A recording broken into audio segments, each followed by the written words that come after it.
Fala galerinha, tudo bem com vocês? Guilherme Campos aqui, professor de Educação Física da Rede Estadual do Maranhão.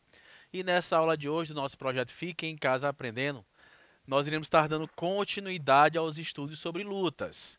Já falei para vocês sobre a origem das lutas, já classifiquei as lutas, já falei para vocês sobre as lutas internacionais, lutas nacionais, as lutas indígenas, já falei para vocês.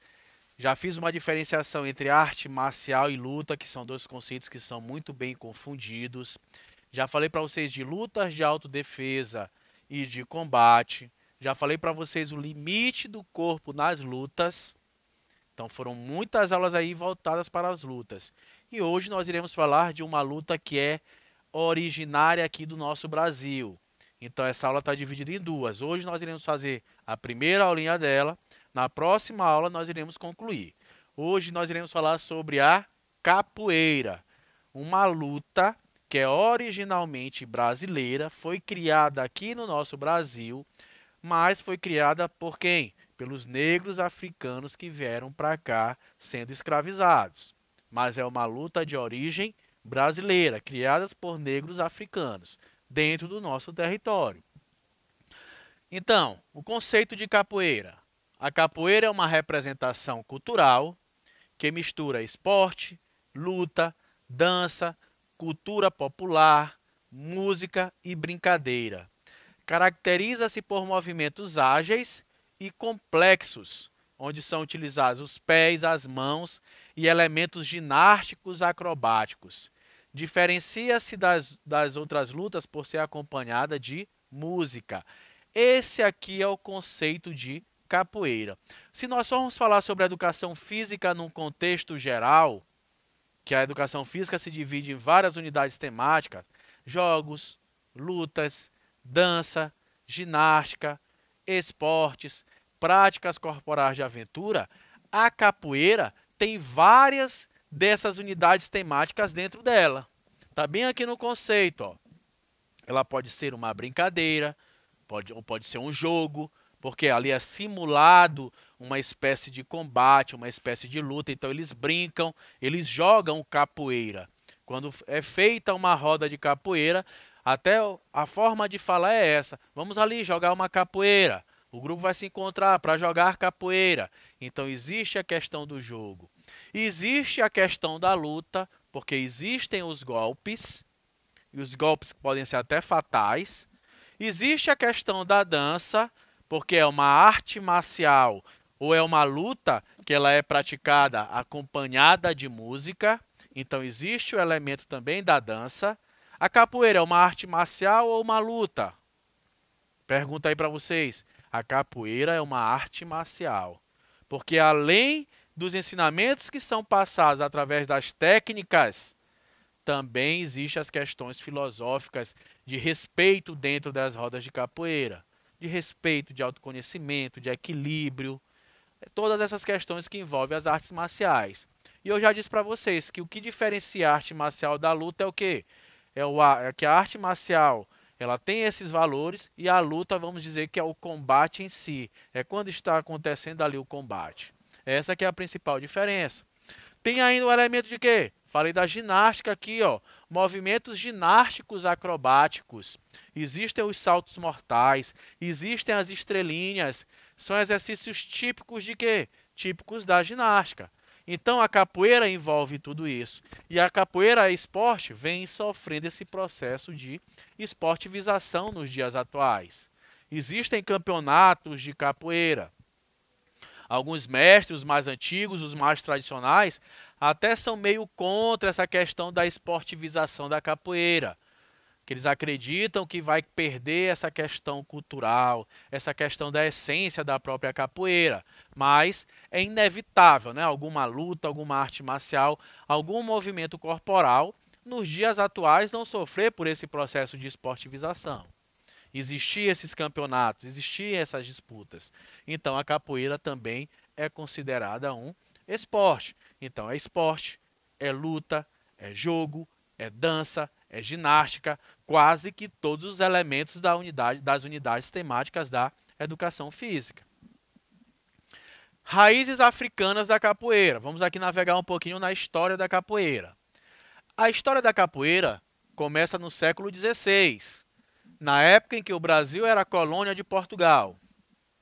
A mão de obra escrava africana foi muito utilizada no Brasil, principalmente nos engenhos, fazendas produtoras de açúcar do Nordeste brasileiro.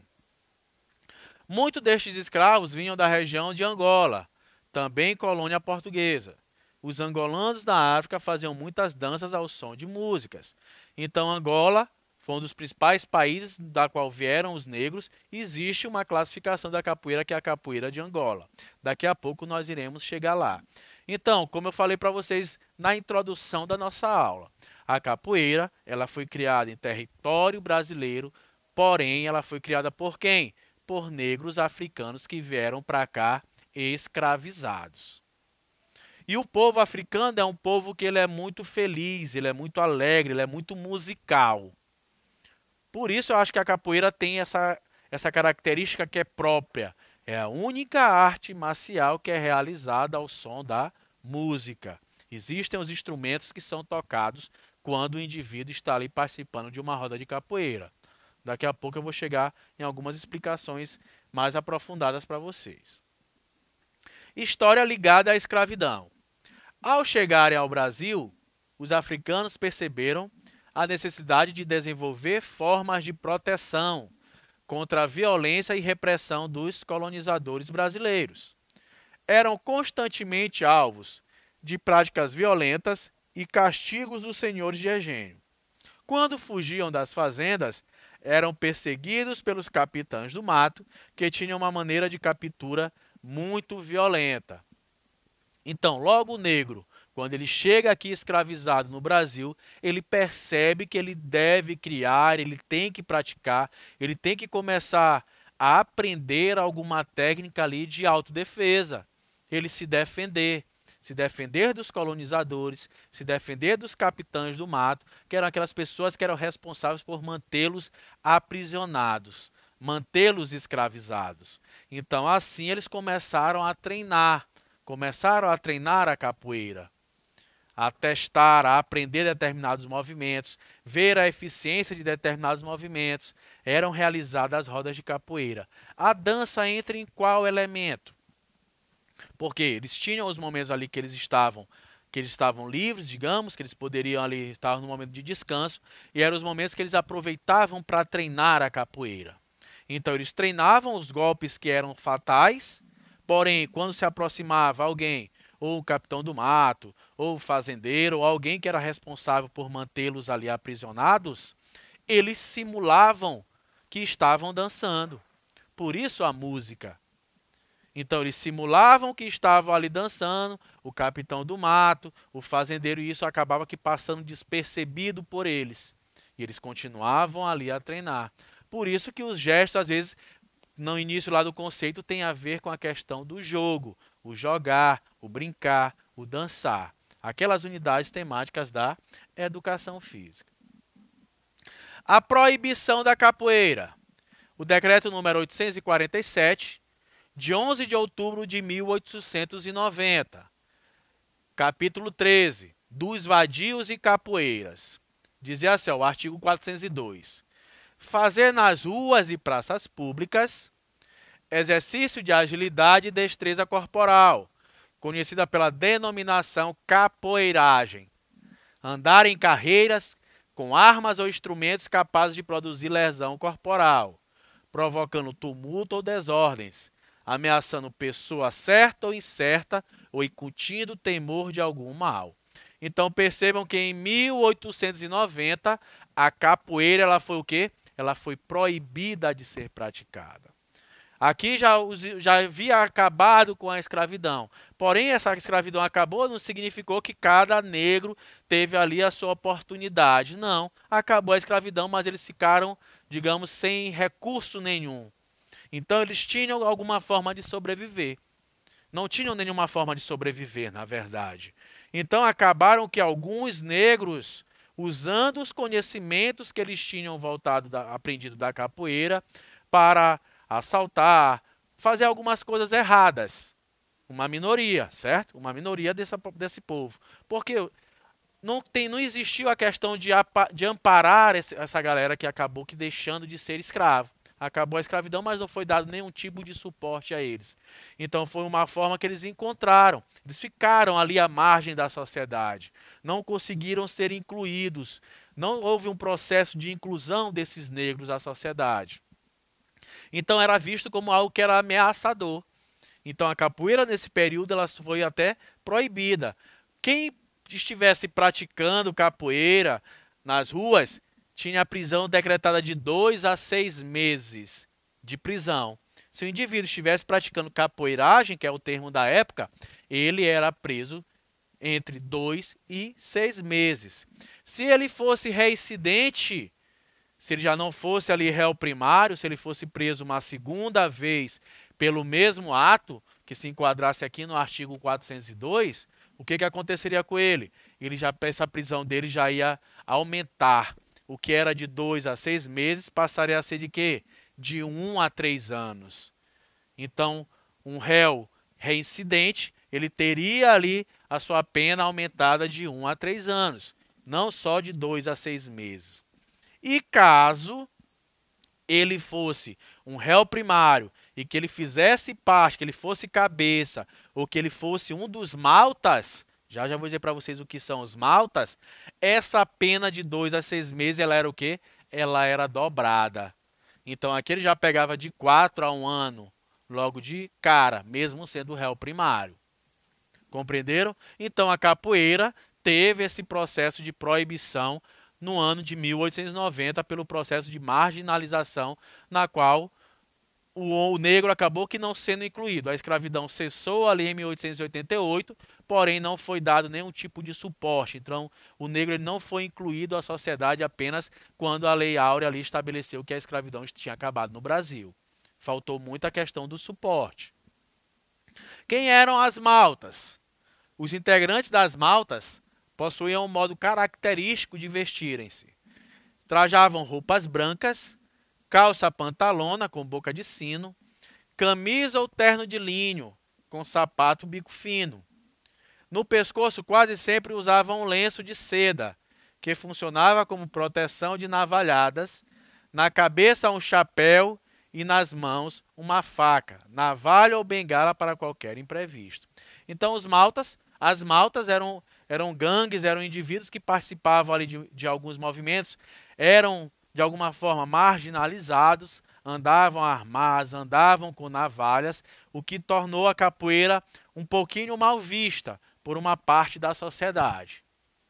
Só que nós vimos já no histórico que a capoeira ela surge com uma ideia de proteção de quem estava sendo ali escravizado, de quem vinha sofrendo tortura pelos colonizadores, pelos fazendeiros, pelos capitães do mato. A liberação da capoeira. Então, em 1890, a capoeira foi proibida. Em 1930, ela deixou de ser proibida. Tá bem aqui a imagem que eu trouxe para cá mostrando para vocês. Até o ano de 1930, a prática da capoeira ficou proibida no Brasil, pois era vista como uma prática violenta e subversiva. A polícia recebia orientações para prender os capoeiristas que praticavam esta luta. Em 1930, o importante capoeirista brasileiro, Mestre Bimba, apresentou a luta para o então presidente Getúlio Vargas. Então está bem aqui na imagem, ó. O Mestre Bimba é um dos grandes nomes da capoeira no Brasil e no mundo. E estamos aqui o presidente Getúlio Vargas. Em 1930, Getúlio Vargas fez com que a capoeira não fosse mais proibida. Hoje a capoeira é patrimônio imaterial do nosso Brasil. É algo que é nosso, que tem uma vasta cultura. Então, aqui qualquer ato daquele que eu mostrei para vocês lá do artigo, que se enquadrasse em capoeiragem até 1930, o indivíduo ele era preso de 2 a 6 meses, se fosse reincidente de 1 a 3 anos, se fizesse parte das maltas, ele tinha essa pena dobrada, existiam todas essas sanções que o indivíduo sofria. Mestre Bimba, quem foi Mestre Bimba? Mestre Bimba é um negro soteropolitano, ele não teve instrução formal, e por isso trabalhou como carpinteiro, como motoqueiro, carregador e carroceiro, mas teve a coragem de se tornar um capoeirista e ser o mestre de capoeira. E depois criar também uma capoeira que é o divisor de águas, que se chama Capoeira Regional de Mestre Bimba. Tá aqui Mestre Bimba, ó, um indivíduo que foi quem conseguiu revolucionar a capoeira, fazer com que a capoeira fosse tirada esse olhar de marginalizada, a capoeira ser marginalizada pela sociedade. Foi com o Mestre Bimba que a capoeira teve uma certa ascensão, que começou a ganhar um certo respeito. Tirou-se aquela imagem de algo marginalizado, de algo violento, que era praticado ali geralmente por quem? Por sofrer esse processo de marginalização, muitos negros praticavam a capoeira. Hoje a gente está vendo nos dias atuais, muitos negros praticam capoeira na atual. Na verdade, a grande massa, não sei precisar aqui percentuais, mas a grande maioria ainda é de negros. É uma esporte, assim como outras lutas também, que sofrem um processo de marginalização. Confundem-se as questões das artes marciais e das lutas. E por ser de origem africana, ainda sofre um pouquinho mais esse processo. Essa questão de ser vista como uma forma negativa. Mas a capoeira, frisando, é algo que é imaterial, é algo que é cultural. Por isso que eu dividi até em duas aulas. Porque eu acho importante eu ter 40 minutos aqui falando sobre a capoeira para vocês. Para tentar desmistificar, tirar essa questão preconceituosa que existe na capoeira. Tipos de capoeira. Aí existe a capoeira de Angola. Falei para vocês lá no conceito, quando eu falei da origem, muitos dos negros que vieram para cá vieram de onde? Da Angola. Então recebem essa classificação, esse nome, capoeira de Angola. É o estilo mais antigo, ó. Foi o que foi criado, que foi trazido para cá. Criado na época da escravidão, trazido não, que foi criado aqui, que os negros vieram para cá e fizeram. Reformulando isso. O estilo mais antigo, criado na época da escravidão, é a capoeira Angola. As principais características deste estilo são ritmo musical lento, golpes jogados mais baixos, próximo ao solo e muita malícia. Então, quando vocês olharem uma roda de capoeira acontecendo e os movimentos estão acontecendo ali bem lentos, bem próximos do chão, bem ritmados, com muita malícia, é a capoeira de Angola. Já quando vocês olharem muitos movimentos acrobáticos, aquela capoeira mais ágil, mais rápida, vamos associar aqui a capoeira regional. Que essa capoeira foi criada por quem? Por Mestre Bimba. Essa aqui já é a característica aqui brasileira. Então, criado por Mestre Bimba, caracteriza-se pela mistura da malícia da capoeira de Angola com o jogo rápido de movimentos, ao som do berimbau. Os golpes são rápidos e secos, sendo que acrobacias não são utilizadas. Então, tá aqui, ó, capoeira regional, movimentos mais rápidos. Já é algo mais ritmado, movimentos mais secos, golpes mais certeiros. Existe, claro, a questão da malícia. Uma coisa não vai eliminar uma outra totalmente. Existe uma característica da capoeira de Angola, mas aqui já tem a questão de ser um pouquinho mais acelerada. E a capoeira contemporânea, que une um pouco dos dois primeiros estilos. Este último estilo de capoeira é o mais praticado na atualidade. Porém, é importante ressaltar que a capoeira é um só. A capoeira de Angola, considerada a mãe das outros estilos e mais próxima da capoeira jogada pelos escravos africanos. Então, na atualidade, existe a capoeira contemporânea. Alguns mestres, alguns capoeiristas mais tradicionais nem aceitam muito essa nomenclatura aqui, esse conceito, esse tipo de capoeira. Para eles, ou é de Angola ou é regional, mas existe hoje a contemporânea. A contemporânea absorve o quê? Absorve as características dos dois tipos de capoeira, tanto da capoeira de Angola quanto da capoeira regional. Então, galera, isso é o que eu tinha para falar para vocês um pouquinho nessa aula de hoje, nessa aula de capoeira. Próxima aulinha eu vou continuar. Nós iremos aprofundar um pouquinho nas questões dos fundamentos, os movimentos que são realizados, os instrumentos ali que são tocados. Aí eu vou classificar melhor isso aqui e a gente vai trazer um quadro onde eu vou trazer algumas explicações bem certeiras relacionadas àquelas questões de se a capoeira é jogo, luta, dança, esportes, essas classificações aí que a gente pode dar para a capoeira, que é patrimônio imaterial do nosso Brasil. Então, galera, eu vou ficando por aqui. Até a nossa próxima aula. Vamos para cima, hein?